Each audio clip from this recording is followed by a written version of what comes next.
When doing the sandwich method on our pipes, we'll do the following process. Go ahead and take your base panel out around the pipe, and we'll take our caulking to 3 sides.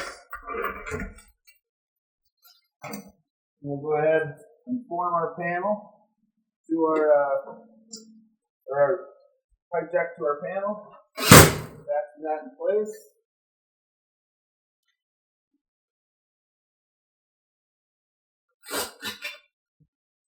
Then we're going to go ahead and take our next panel and cut around that pipe jack. Like so. And we'll fasten that panel as normal.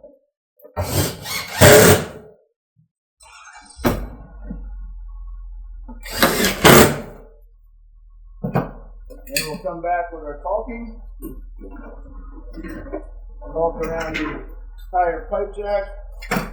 And go ahead and take our granules and put our granules into that caulking.